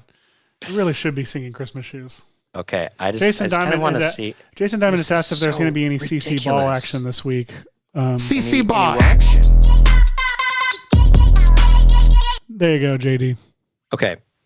You know what? Since we've only got 5 minutes left, let's. I'll figure out how to get some CC ball action in here. And here is how I'm. CC ball action. I mean, we've got the drop. We don't need any actual CC. Hashi, I want to see it from your camera view. I'm so excited. Okay, yeah. Let's switch back to the camera view. Here we go. All right, and let's press play. Boom. Fire. Oh, it's so great. Okay, the temperature is a little bit too high, a little too hot. I want some more detail in there. So let's go to the. Oh my gosh. Got so little time. Let's go to the. What was I doing? I got too excited. Let me slow down. I'm going to set the absolute velocity to a little bit less. I'm going to set the temperature to not quite 4,000. I'm going to set it to like 2,500. I think that's more in the Roland Emmerich temperature for fire. Do you remember what his preferred fire temperature is, Seth?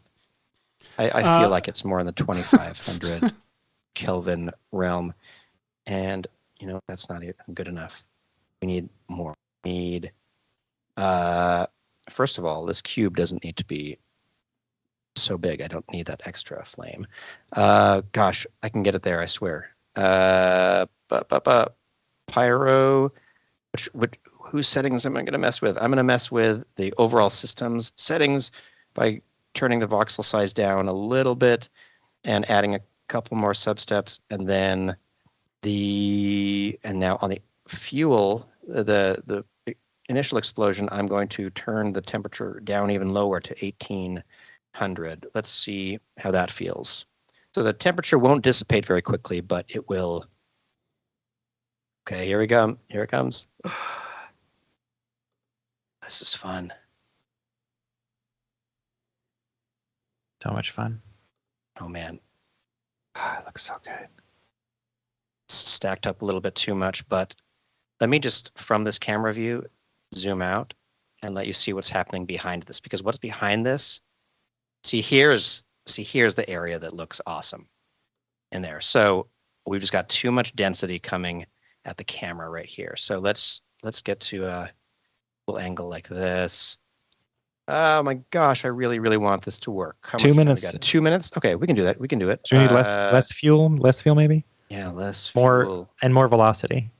Often the fuel ends up, let's see, I'll set the absolute velocity to 3.8. I'll turn the fuel down to 0.5, because often a lot of these values... Do the velocity way higher than that.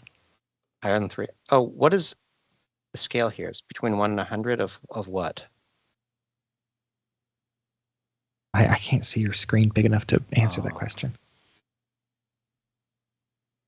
Let's do it, Skype. There we go. Now we're in Independence Day territory. Oh, yes. Boys, we're in Independence Day territory now. Actually, I'm curious, what would happen if I didn't even have the colliders on? You dog. If I didn't even have the colliders on. No time wasted, just... Oh, wait, actually, I'll just put the plane as a collider on. That way you're getting some general funneling of this fire straight down the street. Yes. Oh, I'm so happy. Boom, the fact that we can get to this sort of result in, like, what do you spend on this? 15 minutes is ridiculous. 15 minutes, probably. Ridiculous. It should not be this easy or this fun. It should not. And someone earlier in the chat said this kills Embergen. Embergen has its uses. Oh, I was like, sorry. Embergen is a standalone GPU accelerated real time fluid and fire sim thing. Naturally, it has its uses, but for stuff like for me, what I do, I don't want to have to jump out to something, try to take my geometry, put it in this other thing, bring it back in. Like that slows workflow down so much that it really offsets the speed addition you'd get from a real time sim, because you have to move stuff back and forth so much. Having it right here in Cinema 4D working on your GPU is just, assuming you have a good GPU, such a useful workflow boost. Like if you do anything with smoke or dust or fire, like obviously fire, but like even just smoke, like if you just want like a cool smoky look, there was a really cool demonstration of like the built Ford Tough being done with Pyro, getting that nice poof of dirt when the logo slams down, like that Mr. Frankovitz did on the show on Wednesday. Like you can do so much with this right inside Cinema on your GPU. It's so fast, it's great. I don't know why I said that. Weird. And I cannot stress that like you can pause right here and then like artfully like find your moment. Yeah, it's insanity. Find your moment. Okay, so since you've already played the drop, I have to. I'm really curious if I were to go into After this drop? Effects. CC bar action. Okay, so I'm diving into After Effects really quickly. We'll add some fractal noise. We'll turn the contrast down a lot, so just something like that. Maybe, or let's see. Let's try some dynamic twist noise. No, not twist, just dynamic in general. Okay, and we'll turn up the scale to something like this, higher contrast, and then color correction, toner. Let's go to a Pentone. Let's try sort of brownish there, and then in the middle, some. I'm going to be really bad at this. Sorry, everybody. This one should be closer to yellow, right? So, of course, you have like your standard fractal noise kind of thing, but I'm curious what would happen if I were to throw this into some CC ball action. And now we will CC ball action. I'm going to add a mask to the whole layer. That way I'm not getting a square of particles like that. I'm going to turn up the ball size to a little bit CC larger. ball action. Oh yeah. Stop it. I'm going to rotate the whole. Let's see. Oh, let's add a camera, and then let's rotate the whole object on the x-axis. Okay, ball size is too large.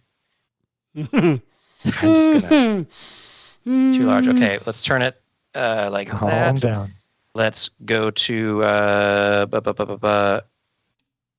no. What did I want? The scatter. Turn up the scatter a little bit. Okay. Stay with me. Yeah. Stay with me. Okay, so we've got this, and now we've got to. Oh man. Okay, maybe these should be a little bit smaller, and the grid size should be a little bit bigger. Okay, I swear this. I'm getting somewhere. I swear. Let's take the twist property, and we'll grab the brightness of it and twist everything by the brightness a little bit. Oh, the opposite direction, right? Okay. If we twist it by that, then what I could get is okay. We'll add an expression to the instability state times 400, and then we'll minimize all this stuff, and then we'll add some what's it called? Vector blur.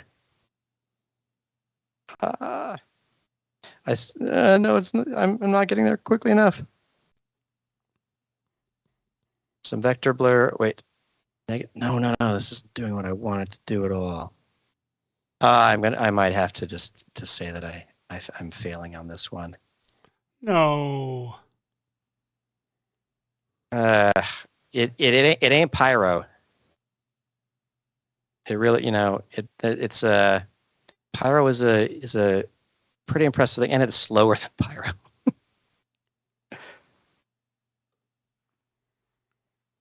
Oh man, not the best. So it's not flame simulations maybe not the best in After Effects style thing. Oh, the zoom is really high on this camera to be lower, so I can be far out like this, and then keyframe closer like that. There it is. There it is, everybody. There we go. So you can do this, I forgot to add some, evolution on the thing. That's going to fix everything. Time times 400. I know we're past time. But I love you all. You're so wonderful. Thank you. Yes. Okay. There you go. Almost. Here's the all After Effects version of PYRO if you need it. So do that, or So to sum up, Wednesday, Cinema 4D released PYRO, which lets you do smoke, fire, explosions, etc. The new integrated redshift camera makes it easier to get your good shot, especially when you're reframing stuff for different aspect ratios. There's some really nice enhancements to that. There's a link in the chat for all this stuff. New radial symmetry in Cinema 4D. Viewport preview of redshift materials was also improved, with animated textures, ramps, and color correction nodes all come through now, which is nice. And procedural polygon selections and vertex maps on generators have been improved, so you can get point edge selections based on fields now. Forger has some updates, and trap code, new color and curve gradient UIs, new form behavior presets were added. So if you work in trap code particular at all, you're going to, especially with color, love the new updates to the graphics. And real lens flares. Seth, do we have a video we could show to show some of the beauty of the new real lens flares stuff? Here's the thing, Michael. Yes? I think we do. Oh. If I can get us there. So just 1 second, please. I'm. This is exciting. Let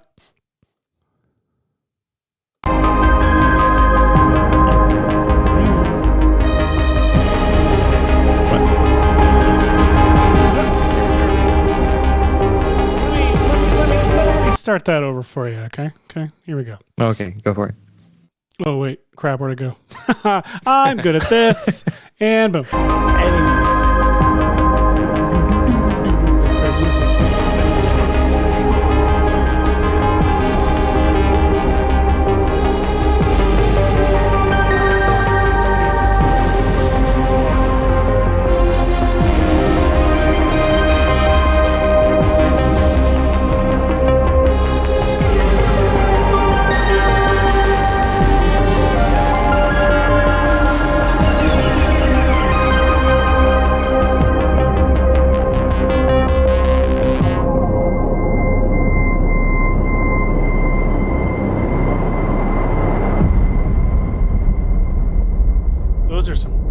Lens flares. And performance is also a little bit improved there too, which is nice. We always look at performance. Good job, Red Giant. We did it. Hey. So check that Amazing. out. It's very cool. Do check that out. And be sure to open up Cinema 4D and play around with that. Fire. I love that our heads lined up pretty perfectly with our with our. It's pretty good, actually. Let's check it one more time. Fire. Love it. Oh, Jonathan Frakes. Please welcome Jonathan Frakes to the show. Oh, sorry, Frakes. We had no time for you this week. Hashi, thank you for walking us through that entire thing today. That was incredible. My goodness. It was a lot of fun. In the meantime, next week, what are we doing? Are we here next week? We are here next week. I think that might be our last show of the month. So I believe that as the last show of the month, we usually do a VFX Royale.